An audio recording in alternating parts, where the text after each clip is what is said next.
y'all, it's Dominique back from Naturally Doing Too Much, and I'm here for a review of Love and Marriage Huntsville, season 3, episode 13, and the name of the episode is called A Date with Destiny. I don't even know why they put that in the title. She doesn't give us anything, but I guess the clip that they showed us at the beginning, okay, we'll go with it. Okay, so we're gonna jump right into it, girl. Alright, so Destiny, she's shooting a photo shoot for Hype magazine. I think it's Hype Hair magazine. So she's shooting a photo shoot for that. Her dad comes to show her some support, and that was nice since we don't know nothing about her life anyway. She doesn't want to share. So it was like a daddy-daughter moment. I thought that was real cute. So he was just talking about, you know, I wish how grandma was here to see you. Like, I know she's smiling down on you. She would be so proud of you. And she was like, oh, daddy, don't make me cry. So I did thought that was nice. I thought that was cute to have somebody else come in, you know, I mean, see an extension of you, Destiny. I mean, we don't even see your son. I'm just saying. So that was cool. Dad came in. So after they did that, Tisha wound up coming to visit her. So they popped in like, hey, girl, you know, all that foolery. So they talking or whatnot. And then here go Destiny saying, I don't even know how I got to that. Destiny was like, yeah, hook my dad up. With Miss Wanda, you know, they're around the same age bracket, you know. Tisha was like, yeah, I'm good. No, he ain't ready for Miss Wanda. We not going to even do that to him. I mean, I know I might be a lot of slows, but I wouldn't do that to your father. I wouldn't even do that. We're going to leave her be. But Tisha looked cute in the confessional, though. I think they showed that before in the last one. The last few. She got brown. Well, no, her hair is brown. So, you know what? I don't know who's styling her, who doing her makeup, but they doing a fantastic job. I swear to God, they got that girl looking fit to the T, head to toe. Hell, she be killing Mel half the time, and I feel like Mel is a pretty girl, and she can dress, but I feel like sometimes she do too much, and she puts certain pieces together that shouldn't be, or she wear wigs that is too much for her, or like the one that's later on in the episode where it's like damn near cutting off half her forehead. Bitch, you don't even hardly have a big forehead, you know what I'm saying? So whoever's styling Tisha, right on. But yeah, that's about it with Tisha. That's where it stops. So yeah, so Tisha and Destiny talk about Tiffany being transparent or whatnot. I think it was a little gossipy, whatever. So Destiny's still like, yeah, you know, the what did she say? The verdict is out. So I don't know yet. We'll see. We gonna link up. Bitch, which one is it? Which one is it? Either you fuck with the bitch or you don't. Either you like the bitch a little bit or you don't. Either she really irritating and you just saying, fuck it, I'll make it work for the sake that we have to work in the same circle and we come to work together. Which one is it? Because I feel like you're doing too much. You either in or not, or you trying to create another storyline so it can be a deflection from what your storyline really should be. Is what your story really is. Is that what it is? I don't know. So, yeah, they talking like, Tisha like, yeah, you know, I don't know. No, Destiny was like, yeah, I'm tired of Mel coming to her defense. I don't understand that. Yada, yada, yada. Tiffany like, not Tiffany, Tisha was like, well, I don't understand why Mel is coming to her defense. I mean, God damn it, I'm mixing the T's up. Tiffany's so transparent. It was like, yeah, I know, right, girl? All that bull crap. Whatever. Tisha, you should have told her how you really feel and how you need to go have a one-on-one with Tiffany and let her know what it is. And I think they talked about the vow renewal because, you know, everybody is sorry for Tisha. Like, it's really, I'm pretty sure everybody knew the situation, knew how their household ran. But just to see that, something so important, sacred, and they knew to her, not even Marcel, but they knew Tisha was really looking forward to this. And for you to shit on her in front of everybody, that it's like a, damn, boo, you all right? And we not even making fun, like, you good? Because that's some bullshit. That's what all the ladies thinking. That's some straight up bullshit. And like I said, Tiffany and Louise might be good for some mess. But goddamn it, they was spot on. Like, nigga, go up there and commit. What the fuck is the problem? 15 years. We did it 1 year. What's good? Like, they had his ass on the spot, honey. Wrong messenger, but right message. Okay, so moving on. Oh, I did say something about her Chinese outfit. Destiny's little Asian blue outfit. Yeah, not feeling it. I don't know. I feel like I don't know who's styling her either, and I don't really care for the hair. And maybe because her face is so full, I just feel like whenever you have a full face, you need full hair.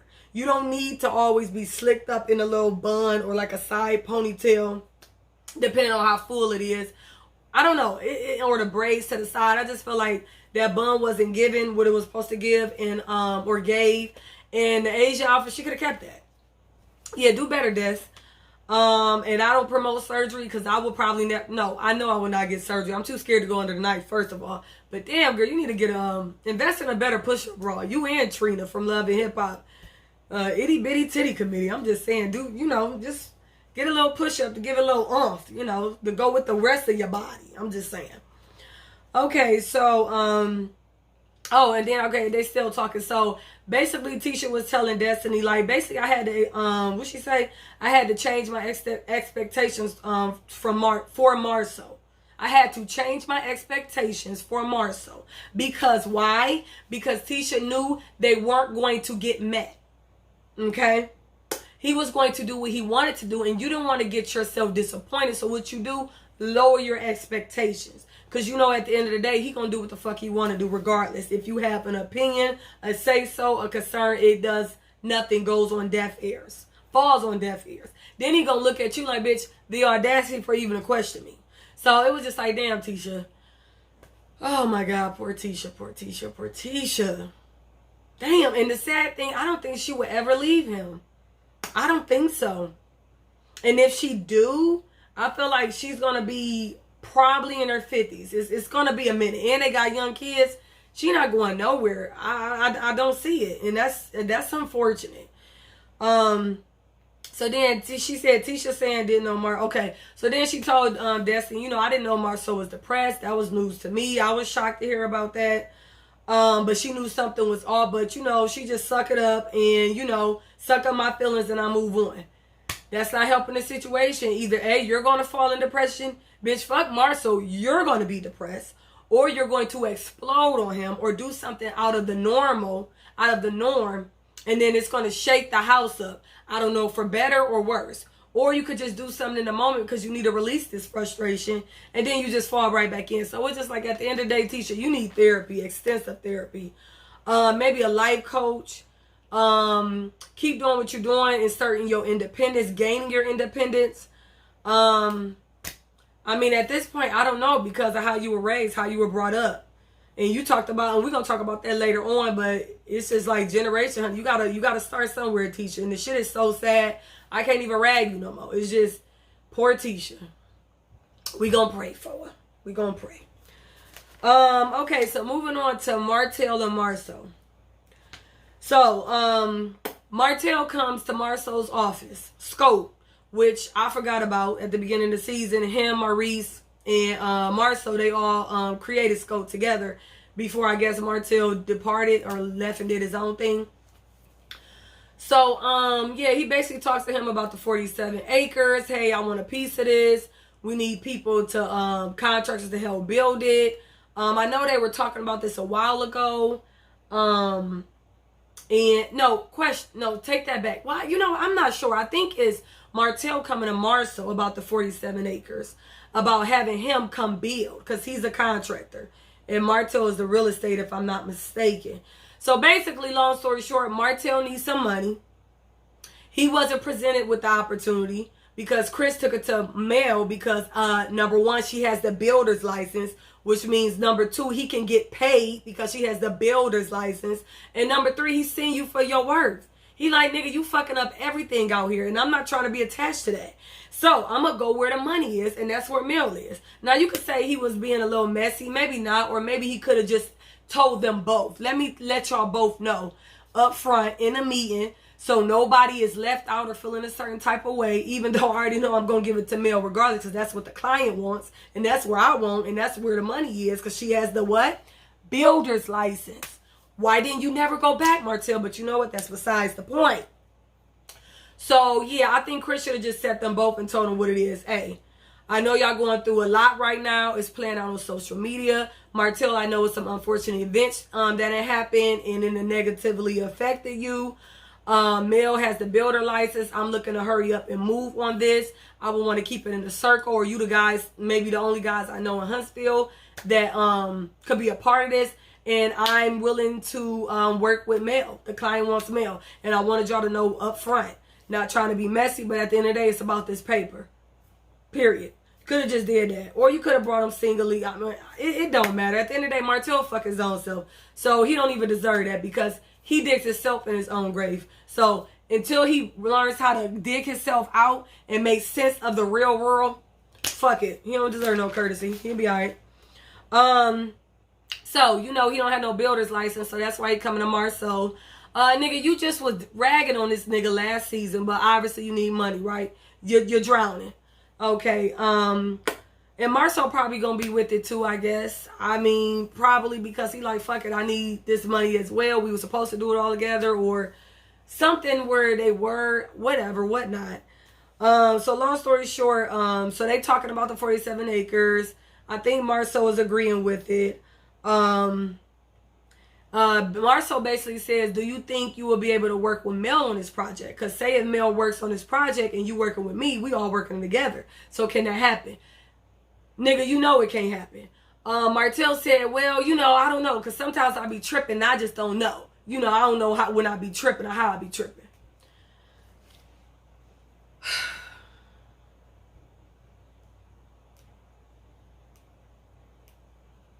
You don't know? You don't know. You know what? He probably really don't know. He probably really don't know. Maybe he had manic episodes. I don't know. But at this point, you make my head hurt. You make me want to go pop Advil. And I don't even take Advil, Martell. I can't. I can't with you. So then, what was it called? Oh, okay. Well, this, I put womp because he was talking, but the shit didn't make sense. Talking about, basically, like Marceau said, you telling me what I want to hear, it sounds good, but what's really going to happen? What we've been seeing. You and her going to fall out. Y'all going to argue. It's going to fuck up the business, fuck up the money. I don't got time for that shit. You already know what it is. Martell know what it is. Moving on. Chris arrives. So he basically reiterates, yeah, Mel wants to do the 47 acres, but it's not guaranteed. It's not set in stone. If my opinion, I would think y'all will be able to put the bullshit to the side and make this money together and create generational wealth for your kids and for the community. That's what I would think. Chris, you know that shit not gonna happen.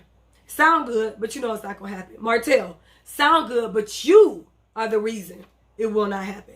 Marceau, sound good, but what we've been seeing. Come on now. Let's not. So yeah, they talk about all working together, whatever. And like I said, I mean, you could say Chris is sort of wrong a little bit, but at the end of the day, if Martell didn't fuck himself so many times, you can't feel bad for him. You can't feel like, well, damn, Chris, you should have pulled him to the side. Or you could have been shitted on and said, nigga, because of your antics and how you move with your family, it has affected you negatively in your finances, in your networking, in your connections. So with that being said, you have to be ready for the consequences moving forward, how people might not want to work with you, i.e. me. And I got to keep it a bean. Yeah, I cheated, but you see, I got my shit together. I'm not on social media. Well, I can't say that. That was probably a while ago. I don't know if it was even social media was around, but basically, I didn't do the same things you did. I cleaned that shit up and I got it together. You, on the other hand, is acting like a fucking psychopath, a maniac. Someone who has no sense of self and awareness of the people around him. I mean, you could have kept it like that, but whatever. That's besides the point. So that was that. They talked about that. We'll see what happens. Destiny and Tiffany finally meet up. La-di-la-di-la. I think it was alright, but my thing is I feel like it was a beef that was created out of nothing. And we really didn't get the real meat of it. So, basically, Destiny starts off like, you know, hey, what's up, or whatever. Tiffany was like, well, I was a little reluctant to come. I wasn't sure. Destiny like, oh, really? And she was like, yeah. And then Destiny said, well, you got a smart mouth. So I got a smart mouth. You got a smart mouth. We know that about us. We can work on that. And then Tiffany was like, oh, really? Like, I have a smart mouth? You really think I have a smart mouth? Like, you bitch, what is all of that? What the fuck is all of that? What the fuck is curling with? I do. Exhausting. Fucking exhausting. So, anyway, Destiny had to reiterate again. You offended me at my birthday dinner. Tiffany sincerely apologizes. Yes, it did seem sincere. Is it true? Will it hold up? Probably not. So, bitch, I could care less about it. Womp womp. What is it? So, and then Tiffany had the nerve. Tiffany had the nerve after Destiny basically telling her, like, what you did was you were wrong. You call yourself being transparent, but you was transparent with everybody else's shit and not yours. You just coming in a group, you don't know these people. Why don't you sit back, be quiet, and observe? You know what I'm saying? That wasn't cool. You spilling everybody's tea, trying to bring drama and act like it's not an issue. And act like that's a way to come in a group. So then Tiffany said, well, how about this? How about this? I said, oh, God, bitch. She said, well, when you came in and you was the new girl, were you received well? How did that go for you? And she said, well, I can't put myself in your shoes. No, I was not. Yeah, me and Kimmy got into it a little bit. But at the end of the day, I didn't come with no fucking tea on anybody's family. Let me repeat. I did not come, Tiffany, to spill tea on other people's family business. That was the difference. I had an issue with Kimmy not addressing us in a way that I felt that showed us at a certain level. Instead of, how can I explain it? I feel like Desi just felt like Kimmy played her with the chicken king shit, the chicken shit. And at the end of the day, it was like, girl, it wasn't even that deep, but I could see how you would take it. That was as light as it was. She ain't hardly come spill no business about Kimmy and Maurice, Martell and Mel, or Marcel and Tisha. There's a big difference, Tiffany. Be transparent with your own shit instead of everybody else's. Okay? All right. So then, what else did she say? She said, what'd she say? Oh, no, that's what I said. I said, Tiffany, please stop. Stop trying to justify your passive-aggressive, messy ass. That's what I said. But then Destiny was like, well, where's your dirt? We want to know about you. Pause, Destiny. Even though you don't give shit, I still fuck with you to a certain extent. But, bitch, where's your dirt? Because we're hearing little specks of dirt all over social media here and there, but we ain't got it from your ass yet. So, Destiny, why did y'all divorce? Destiny, is your son LeBerrick's? Destiny, did LeBerrick cheat on you? Where's your dirt? We're waiting. I'll wait. I will wait, Destiny. But no, you don't want to do that, right? You want to jump on Tiffany. All right, we'll go that that route. But still, I'm gonna need you to come with your tea before you accuse somebody else, okay? Or before you expect somebody else to come with their tea, just because they trying to out what the fuck you got going on. That was all that was. But okay, Destiny, I see you. Why are you still on the show? Carlos can't hit executive EP or something, a producer. I'm gonna need you to give something, Des. I mean, you gave your father, that was cool. Come on now. Or you could bounce, really, and be a friend to the show. So basically, real quick, Tiff spills her tea. Oh, I spilled my tea about, my childhood. Yes, it was sad. It was unfortunate. She was adopted. She was mixed. Her mother was white. Her father was black. The mother gave her away. All her other siblings or other children her mother had was white. She found out she was adopted by her neighbor. Unfortunate. Then she got pregnant with her high school sweetheart. He passed away. Sad. So my thing is, because of your childhood and your past and your trauma, you feel like that is an excuse to spill everybody else's tea and bring up uncomfortable situations and questions about other people's business because you feel like you can do that yourself with yours. Bitch, go to hell with that story. I don't want to hear it. Good day and goodbye. Okay, so Destiny says so. Oh, and Destiny says something. Well, we got similar stories because what she say, my mom wasn't in my life, but you ain't even give us the deets. What happened to her? Did she pass? Was she on drugs? Was she in and out? Fucking with niggas? What? You still ain't get shit. Basically, Tiffany apologizes. Destiny apologizes. They make peace. Whatever. We'll see how long this lasts. Otherwise, I could care less. All right, so we move into Mel meets up with Chris at his office talking about the 47 acres. Basically, Mel is saying, hey, I need to put food in my kid's mouth. I want to create generational wealth. I want to do the 47 acres. And I'm not looking for 2 or 3 lots. Let's keep it a bean. I got money. I got backup. And since Martell, which Chris, I feel like you were being messy here. He said, well, you know, Martell met up with Marceau about getting on the 47 acres. And I thought you should know that. And Mel was basically saying, like, why would he want to take food out of my children's mouth? And I'm assuming she said mine instead of ours because he doesn't support them financially or hardly gets them. Which she says she been carrying everything and not asked for child support yet. So, yeah, Martell do not want you having a piece of that, even though it will be going to your kids, most of it. I mean, majority of it. Yeah, he's trying to get back on his feet, but do some slick shit behind your back instead of just telling you or including you. Since, i.e., you're taking care of y'all kids, and he's not. So, bitch-ass nigga. Sad. Sad. And only bad shit karma is just going to keep hitting your ass in your bald head. Lord, get out that gym and get into therapy. Get out that gym, go meditate, go hike. Figure it out, Martell. Figure it out. But Mel said, yeah, I'm looking for more lots than 2 or 3. Fuck Martell. Shame on him. I'm done with it. That's so corny. You weren't even messing with Marceau last year. Now you up in his ass. Good day. Good day. Now she said, you know what? We can play. We can play. Show. What did I put on there? Oh, I put that at the bottom. I said, Mel said, oh, boo-boo, this is chess, not checkers. And I got a lot of money. And I got a lot of support and a lot of people backing me up. So if he want to do this, we can do this. And I said, okay then, boo-boo. And my mama's D, and I don't know why this popped up to me, with me. This popped up when I was watching it. And my mama D's voice off of Love and Hip Hop Atlanta. How to play, what she say? How do players play? All day, every day. Okay, Mel said, come with it, nigga. I'm ready. She ready. So, yeah, and then basically she was just basically saying, I got the builder's license, so it don't make sense. Man, fuck that nigga. Fuck that nigga. I think we all said that. Fuck that nigga.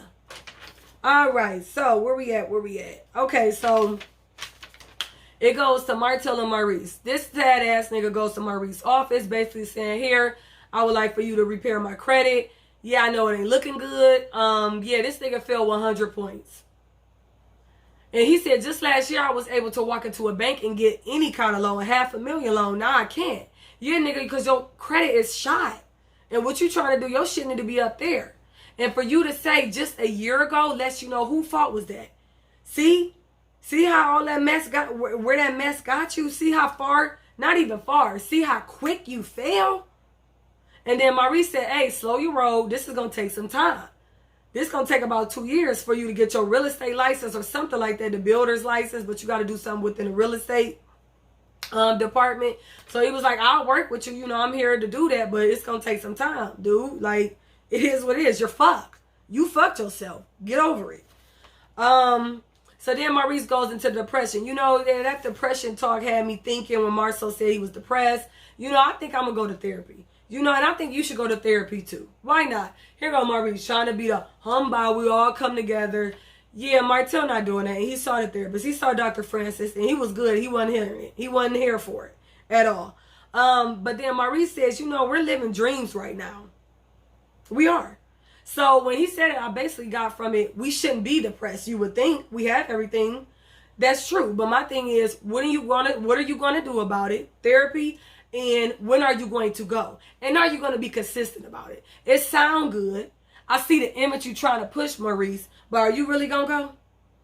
Martell not going back. And Marceau, nigga, please. He is the therapist, honey. He his therapist and Tisha's therapist. Tisha goes to therapy. Riding solo.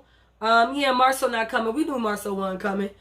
So basically Tisha was like telling Dr. Francis, you know, it took me 14 years for me to get Marceau to even get to this point to come to therapy the last time. So yeah, you know, it worked itself out. Bitch, I'm not going to even call Tisha a bitch.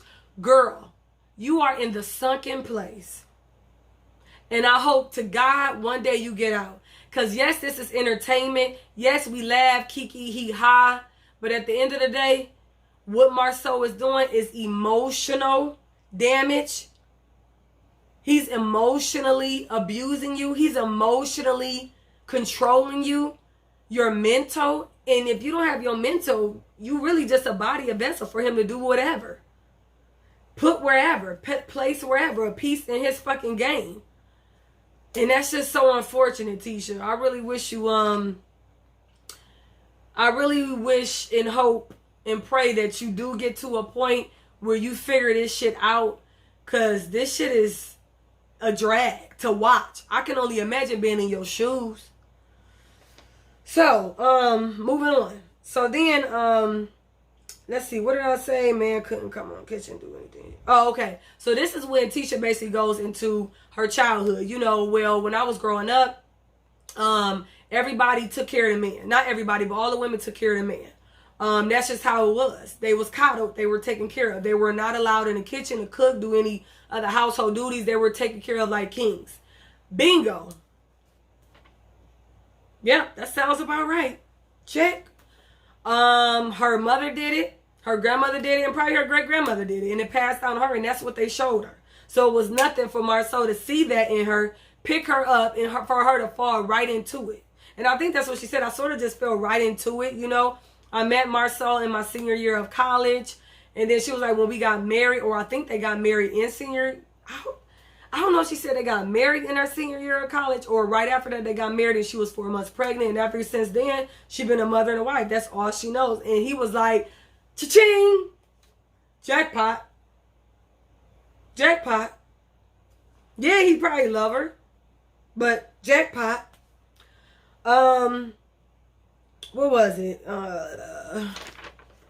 Okay, was that pretty much it? Oh, okay. So then she talks about Marcel being depressed. She brings that up, how I never knew that. He never told me that. He doesn't share anything with me. So that was a little surprising to me. And Dr. Francis like, oh, really? Okay. So then she was like, yeah, well, damn, what did she say? She was talking about his depression, how he didn't share that. And then she told him, hey, well, he asked me, well, I asked him, like, what can I do? And he said, can you listen more? But, bitch, he don't tell me anything. He don't share any of this with me. So how can I listen? Okay, but we talked about that last video. Okay. So then she talks about being material. Okay, so that's what they talk about, materialistic. So basically, she says, my love language is receiving gifts and giving gifts. Like, that's the only way I knew I was loved, when my mother gave me things. She bought me things. That's the only way I knew what love was. That was my connection to it. You love me by giving me things. She didn't say I love you. She didn't give me hugs and kisses. We didn't do things together. That was pretty much it. That was it. You love me by giving me things. So yes, in turn, I'm a giver. And I want to give until what? You don't have anything and you're a complete shell of yourself, Tisha. So that's what you're going to do. And Marcel loves that. So that's what he does. And I think Marcel tried to say something about how she's loved to buy things. Bitch, gone somewhere, Marcel. Gone somewhere. Because at the first, when she first said, I was thinking like, well, damn, could she at least buy shit, nigga? You're not there. That's the least you can do is run her some fucking money. But even that get old after a while. But she was really talking about her giving to him. So basically, Dr. Francis like, man, fuck him. What about you? What about you? What's going on with you? What do you feel? I want family time. I always dreamed about that. I love that. I want quality time. Okay. And you're not getting it? Okay. You sound like a single parent. She is a single parent. I've been saying that. Tisha is a single parent. And that's unfortunate. I was brought up in a household with two parents. And my mother was a single parent. I know it. And I feel like really that's an insult, honestly, for your ass to be in the household with your family that you created and not be present. Not be present. And not show up in the way you're supposed to show up in your responsibilities. I feel like, why the fuck are you here? Goodbye. Bye-bye. Why are you here? That shit would make me pissed. Like, nigga, I could do this shit, which you already know. It's other reasons why, but that's what I'm saying. Like, if you only providing, nigga, you can go. Good day. Like, what? So basically, she was telling Dr. Francis I'm a single parent or whatnot.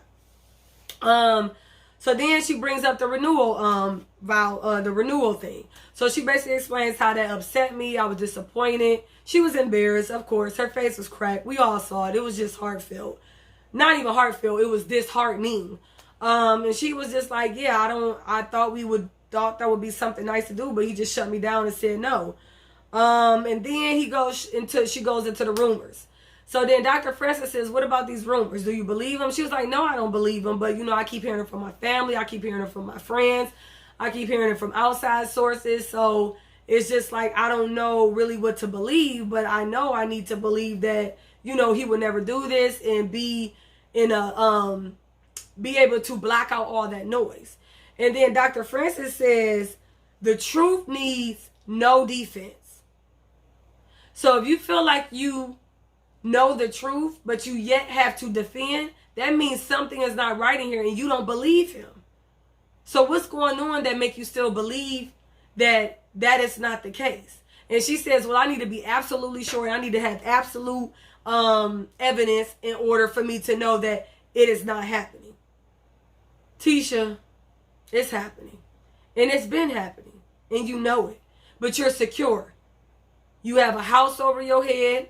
You have cars. You have money. You're on TV. You have a husband who will protect you. You'll never be back in the slums bumming it like Wanda. But with that comes a cost. And that comes a absent father for your children. For y'all children. And it comes with an absent husband who wants to control you and dictate your life. And basically use you as a chess piece in his game. And move you where he sees fit. That's where that's at. I hope you continue therapy, Tisha. You need it. You too pretty and gorgeous to be in a relationship like this. And to have kids and to spend so much of your time, 15 years. Poor thing. Poor ting. But other than that, that was Love and Marriage Huntsville. 30 minutes, right on time. Other than that, it was okay. It was cool. I forgot what the episode the next show.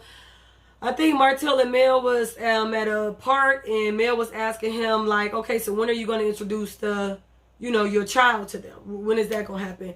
Girl, it's unfortunate. You shouldn't even ask him. He going to do it when he wants to, and I know that's not cool, because you want to get that acclimated. You want to get them used to knowing that they have another sibling outside elsewhere with somebody else. I know, girl, it's not going to happen. Damn, I can't even remember what else happened. I was going to write it down. But other than that, it was okay episode. That was Love and Marriage Huntsville. What was that? Season 3, episode 13, Date with Destiny. They could have kept that title, though. But other than that, that was out. That was it.